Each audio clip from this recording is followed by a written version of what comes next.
Hi, and welcome back to Football Made Simple. All eyes were on the second semi-final, as Denmark and England locked horns to see who would take on Italy in the final. England have gone from strength to strength in the tournament, whilst Denmark have put together a dream run. In the end, this match finished 2-1 to England after extra time, thanks to a Kjær own goal and a Kane rebound after Damsgaard had put the Danes ahead. The XG after both 90 minutes and extra time shows that on the balance of play, England were the deserved winners. But what tactics did Southgate and Hjulmand use? Let's take a look. A quick reminder of the formations that England and Denmark opted for in the semi-final, as you can see on the wonderful OneFootball app. OneFootball is sponsoring this video, and they have the best football app around, which will give you match updates, match commentary and stats. And outside of matches, it will also give you breaking news, transfer news and so much more. And you can get it absolutely free through the link in the description below. Let's start with England and their 58% possession. Denmark for much of the match looked to defend with a back five, though their pressing shape could vary. If Dolberg was the sole presser, both fullbacks would push high up early, as the centre-backs would have a 2 versus 1 advantage, although this would mean that England's fullbacks could be more easily covered.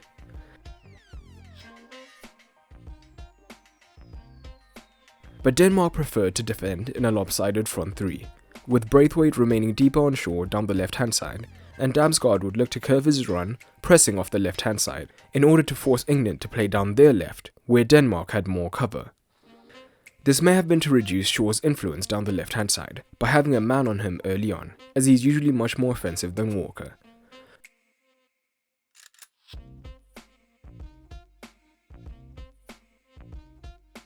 On a couple of occasions, we did see England then look to find the now free Walker. However, Mele would be quick to spring forward to close him down.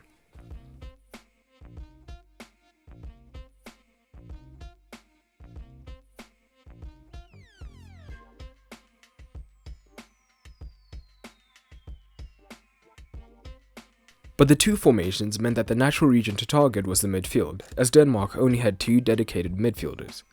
So England looked to overload them, usually with Rice being the sole pivot, whilst Phillips could push higher with Mount. And they could afford to do this, as with only 2 pivots, Rice could usually get a bit more time deeper on the ball without being pressed. Denmark did look to counter this at times by having their wingers start much narrower, allowing the pivots to be more compact. But with the wide men usually drawn out when defending, this wasn't always possible. This overload could be made more pronounced when Shaw pushed higher up the pitch, as Sterling could move infield. And, although less common, Walker could provide the width on the right, allowing Saka to also move central.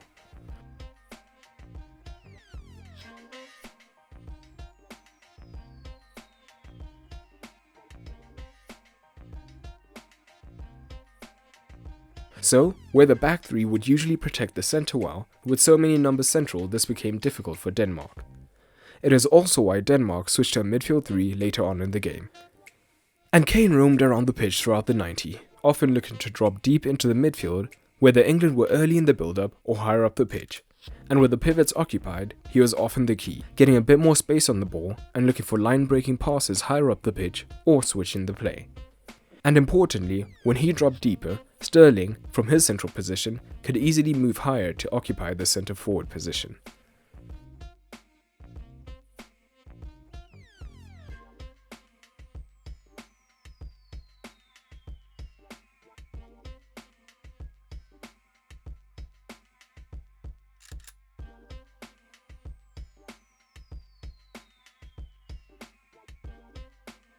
But most of England's dangerous play came down the right-hand side. With Walker deeper, or Damsgaard pressing more centrally, in the first half it meant that Saka could easily get 1 versus 1s against Mele, and was usually able to take him on. And interestingly, the positioning of Vestergaard, who would then look to cover across, was exploited by England on more than one occasion, as they were able to find passes between Vestergaard and Kjær.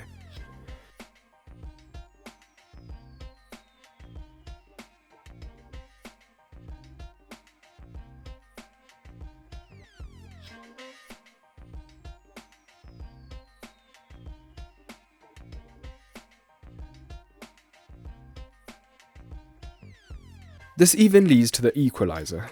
Denmark initially have their lopsided pressing shape, with Damsgaard high and Braithwaite covering Shaw. Walker is deeper and Damsgaard has one eye on him, so Saka can get a 1 versus 1 out wide. And Kane then drops deep and can get on the ball as the Danish pivots are watching Mount and Phillips. Again, Vestergaard is stationary, so Kane is able to find Saka, and Sterling attacks the centre forward position, vacated by Kane, forcing the own goal. And to target the right hand side even more, Southgate moves Sterling to the right, with Grealish coming on, who is comfortable operating in these inside positions.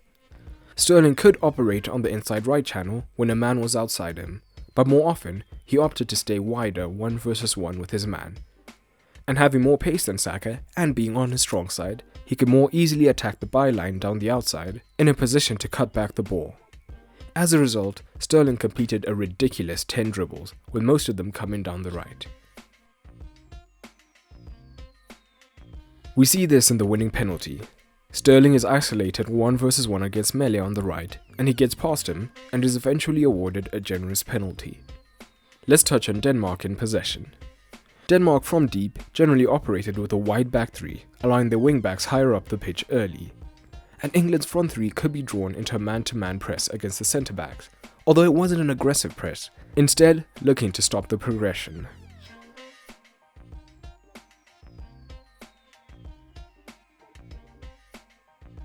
And Braithwaite and Damsgaard's roles could vary. We often saw them push high and wide in these deep phases, tying up Shaw and Walker, which would then allow the centre-backs to switch it to either wing-back early as they would be in space.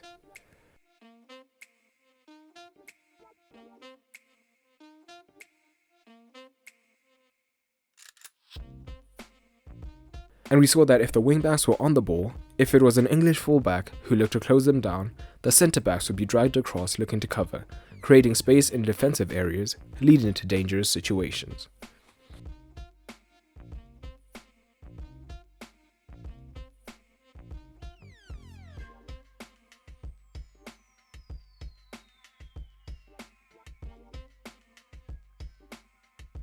But high up, with England often covering the Danish double pivots well, and the wing-backs giving all the width for Denmark, the wingers could come inside to operate in these half spaces to provide alternate options for progression. And high up, we saw them combine well between each other when they received the ball with one-touch passing. Or, if an English pivot was dragged out of position, an on-rushing Danish midfielder could have space.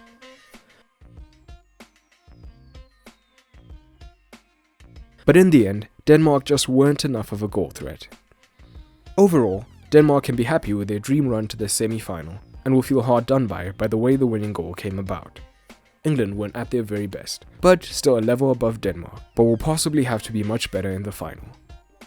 So, the final of Euro 2020 is set, and I would love if you commented down below how you see it going. And if you want even more content, whilst helping to support the channel, consider checking out my Patreon at patreon.com/footballmadesimple. You'll get early access to videos, exclusive videos, as well as access to the upcoming FMS video podcast. But that's all for today, and remember, keep it simple.